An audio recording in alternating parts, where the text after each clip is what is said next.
Hmm. Well, hey there, friends, and welcome back to Carpo's channel. Good afternoon to you all. I hope everybody's doing well in their various lockdown stages. The situation will vary depending on who you are and where you're at. Living in Washington, I believe we crushed the curve in the last couple days, and we've actually pretty much leveled out our death rate here, but I don't really want to talk about the negatives, but I'm looking at that as a positive, right? Because maybe things are improving. And I know a lot of states are under some hardcore quarantine lockdowns with heavy fines, and I'd like to talk about that for a minute. I think we can agree on a few different things, but we'll probably disagree on some as well. And I know that this has caused a lot of division right now. This issue came at the worst possible time, when this country and world was so damn divided. And depending on what news you watch, or what websites you read, or who you listen to, that's going to highly influence how you look at this situation. Now, I know I've disagreed, for example, with someone in the past about whether this lockdown is a good or bad idea, but I've never really laid out the exact put it this way, I don't know what the best course of action is on this. I've been reading this book called Spillover. I mentioned that before, about viruses, and fascinating because since the last video I made, it got into the section about SARS. And I'm going to read that in a separate video when I talk about all the different types of viruses and how they work and just how damn nefarious they can be. But what I wanted to say is that I do not agree with all of the policies of lockdown. I do not want to be locked down any more than you do. I think many of us can come to the same conclusion that being trapped in our homes sucks. It really sucks. I want to be able to go out and enjoy myself. I want to even be able to go out to the woods camping. And in Oregon, right across the bridge, they have basically a no camping, no outdoors, no traveling rule. And I found it absolutely ridiculous because basically the excuse for people not being able to hike the trails was, well, the trails aren't 6 feet wide, so you can't make distance. Now look, I've been going out hiking and camping since I was a kid. It doesn't matter how wide the trail is. You can walk off trail 20 feet, let somebody pass. It's not a big deal. But people don't understand, so they make these giant blanket bans on everything. In Washington State, actually my older son's up camping right now. He's 25, he's with his friends, and they drove up by like Panther Creek, by Mount Adams kind of. As long as you're doing isolated camping, it shouldn't be a big deal. And so it is an issue. There are many different rules, many different regulations about where you can and can't go. And people getting fined for going out when they're not supposed to go out. In America, we have a hard time with that. We don't like being told what to do. Watching this unfold is very interesting. But overall, a majority of Americans in this country, and in my state, for example, are complying. They're wearing masks, they're keeping their distance, and we're smashing the curve here because of that. Now, regardless of what you think about the amount of deaths or trying to compare it to the flu or anything else, we're at a point right now where it is what it is. We're under quarantine orders or lockdown. We have to face this thing and make it through. And a lot of people have said, well, folks don't realize that this is just a way for the governments to take control. What I want to do is make this clear. This was not an engineered virus as far as I'm concerned. As far as the research I've done on the genetics of viruses, there are usually biomarkers that show whether a virus has been tampered with or genetically altered.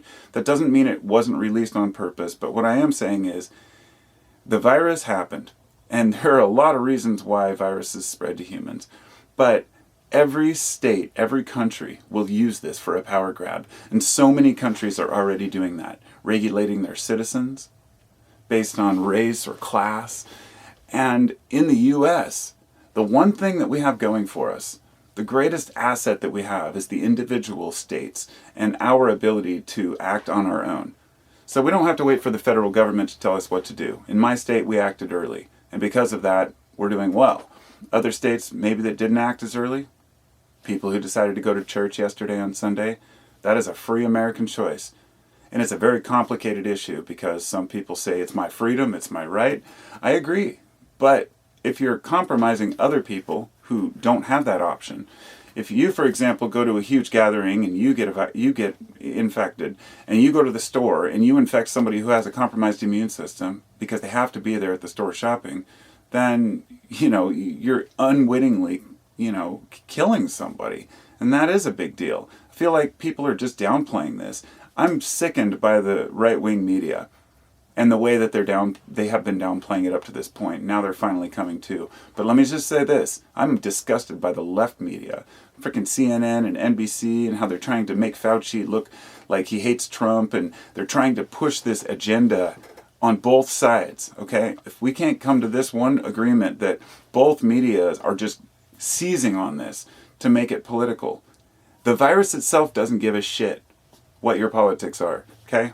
I've said that before, but here's my thought on this. The politicians are arguing and bullshitting back and forth. Meanwhile, Americans are actually dealing with the fallout from this. They are failing us on both sides. It doesn't matter. This isn't a Trump issue. People get so wrapped up in this. You've got to support your president. No, I don't. I think he's completely failed, but not just because the media told me so, but because the way he's tweeting every single day about other people, about the Democrats. He's still tweeting about Hillary Clinton and Obama. He didn't even send anything this morning about the people who died from all the tornadoes.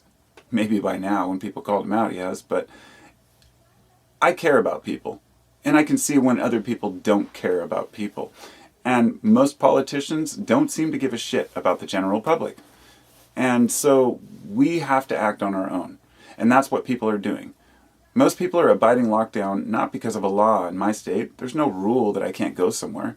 It's because we're doing it out of a respect for one another. It's hard to get that across. But I do believe this should only go on as long as necessary. We need to get back to work. In order to do that, we need to test.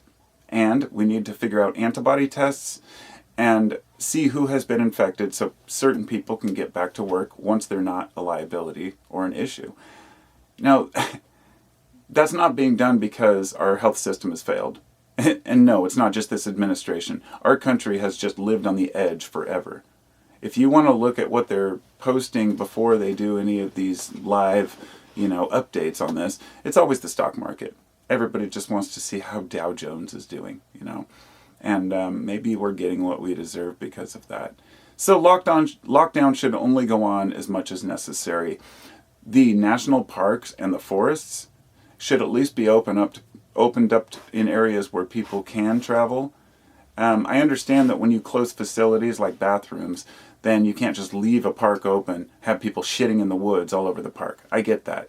But for areas that are already off-grid, you should not prevent people from going up to the woods. That's one of our rights. I live in Washington, the biggest forest. We have 8.5 billion trees in this state, so a lot of woods. And Oregon and Washington are basically in competition for the most trees in the nation. So in other places it's different, but you still have your outdoors areas that you want to go to. On the East Coast, it's very concentrated. So it's harder to get away from people.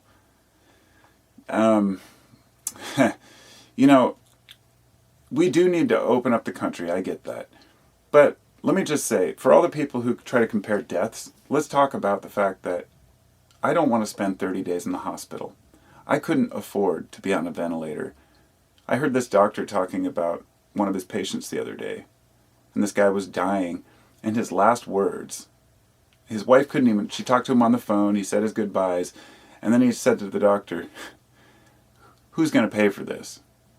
That was his last concern on his mind, and that should not be an issue for human beings to worry about that in a nation where you pay a quarter of your money in taxes, at least, through all the different methods, through, your insurance, it's disgusting. It's really disgusting. I don't know what else to say about that, but anyhow, back to the issue at hand. A lot of folks are not just using this for a power grab, but also for a way to focus on how, basically consolidate their racism and have a justification. It's China.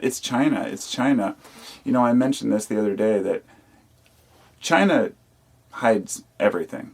Their government is appalling in the way they handle it and deal with their citizens.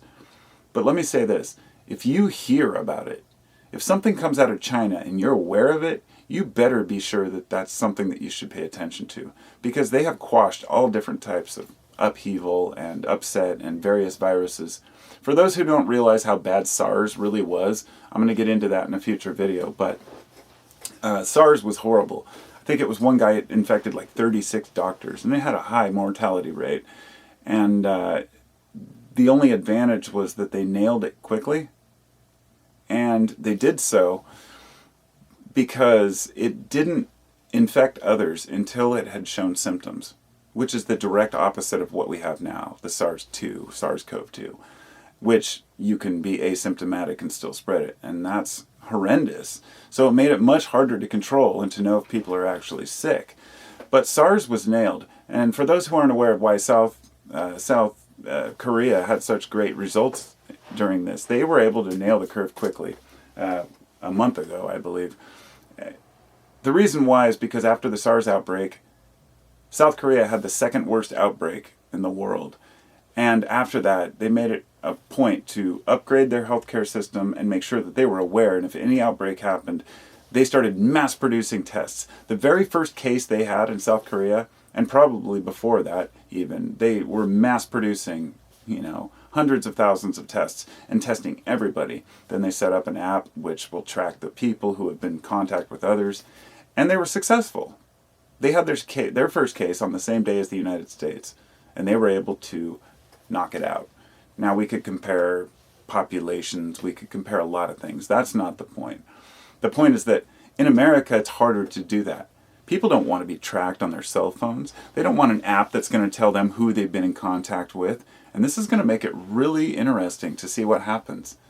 Because the only way we're going to get out of this is by either doing massive tracking on our phones, massive testing, or massive vaccinations. And the anti-vax crowd is already going crazy about this, Of course, they're just waiting in the wings for the vaccine to come out so they can just point the finger at it. And a lot of people will be scared to take it. And hell, I'm not a big vaccine supporter when it comes to, say, the flu. I've never taken a flu shot. And I've always had this mentality that, well, if I get the flu, I get the flu. It wasn't until this happened that I really started to rethink some of my positions. The fact that if I'm endangering other people, that's something I should be aware of. So, but anyhow, right now, people are so focused on the media, they're focused on what's fake news or what's real news, that they're missing the reality that's in front of them. They want to focus on the empty hospitals and not the people who have already died, or focus on the fact that, there's less deaths than they said, instead of the fact that that might be because nobody's going out. The minute we leave our homes, what do you think's going to happen when people start congregating in huge groups? A month ago, I talked about Louisiana, and I said, after they had Mardi Gras, there's going to be a huge outbreak. And that's exactly what happened. But it's not just there, it's all around the world. In areas where people aren't paying attention, they're getting screwed. It's like you can't fight this enemy with stupidity or arrogance. But one thing I'd like to say for those who think this is all about control is that if there's no commerce, there's no control. The people in charge, the elite, if you will, they want things to be moving. They don't want you in lockdown. Believe me, when people talk about FEMA camps or locking people away, that's not productive. Feeding people without them working doesn't make you money. They want the machinery going. So that's why we're going to probably push this country to start too early. We're going to continually have these waves. And I think one of the things is you've got to save money in the good times. Every penny you can. And not a lot of people have that choice. They work 80, 90-hour weeks and still can barely pay their rent. But for those who can, for those who have a couple extra dollars, take in consideration before you go buy a new car or upgrade your house to a bigger house. I've lived in the same place for 16 years, and it's a small house. We make it work. I have a crappy car that's actually not even running right now. But instead of spending money, 20, 30 grand on a car that I don't really care much about, I'm really going to try to save every penny I can to make sure that in times like this I'm prepared. And fortunately, I have enough to last me at least a little while, because as a small business owner, I'm not getting shit. The way they have this worked out, it's really difficult. You can't even call in to get unemployment right now. There are people, one lady who called 50 times a day for like a week. Another lady said she had called 580 times. It was on her call list, and she still couldn't get through. My wife, as a server, waitress, she fortunately, right when this happened, the minute they closed the restaurants, she's like, I'm going to get on this now. She went in and she was able to get into the system.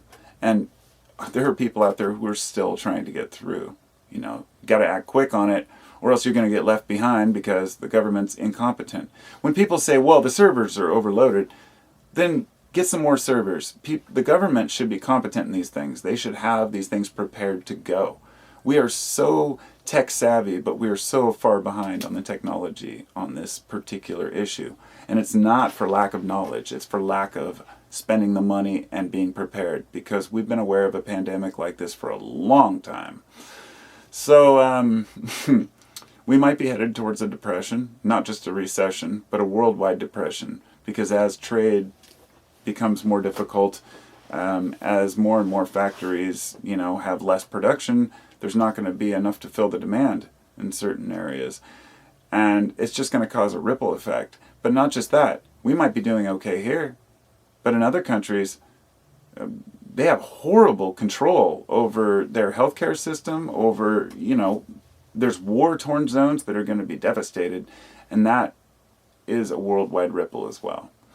So it's interesting that there was a locust infestation that they say might be up to 400 times larger than the one last year in Africa. And I feel so bad for those people. They're dealing with HIV and AIDS for more than you would even believe. AIDS is a huge issue, and it's been largely overlooked by the public for a long time. But 30 million people have died from AIDS, and we have to create cocktails because it mutates so often. If coronavirus turns into be because AIDS is a retrovirus, or HIV, but this is a coronavirus. It's different, but they mutate just as often. And we don't know what we're headed for. And that's one of the hardest things for us, because we don't know what the fuck's going to happen tomorrow, right? Is it the earth fighting back? Who knows? It's, but maybe it is time to rethink our society and values.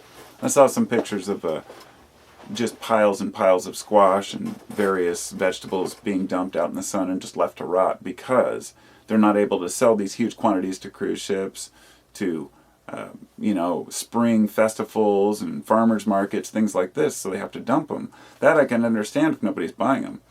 But they're also dumping entire trucks full of milk.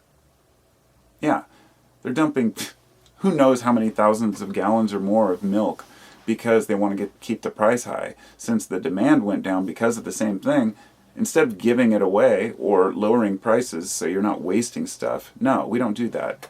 We raise the prices and dump the extra. Same thing that they're doing with the oil. Trump keeps tweeting about how they're going to, we've got them to cooperate. We're going to save the energy sector by, keeping oil prices high. The fucking American consumer is just like, oh, good, go government, keep the oil prices high because we love paying $3 a gallon for gas. I just feel like people are completely fucking unaware of what's really going on. But if the rest of the world falls apart, we fall apart. So it's important that we take care of each other. There have been worldwide programs to protect us against diseases like Ebola, a whole host of a variety of other diseases. The Hendra virus was one that popped up in Australia out of the blue. There was polio that we finally conquered, and we just continually move along and say, we're good. We don't need to prepare anymore. But this is our plague, our modern plague, and we have to deal with it. And I'm hoping we learn from it. And the truth about government has come out in many places. That they can hang on to a tentative control, but when shit really gets rough, they're incompetent. They can't seem to deal with what needs to be done. And social media doesn't make it any better. There's continually infighting and, bullshit articles.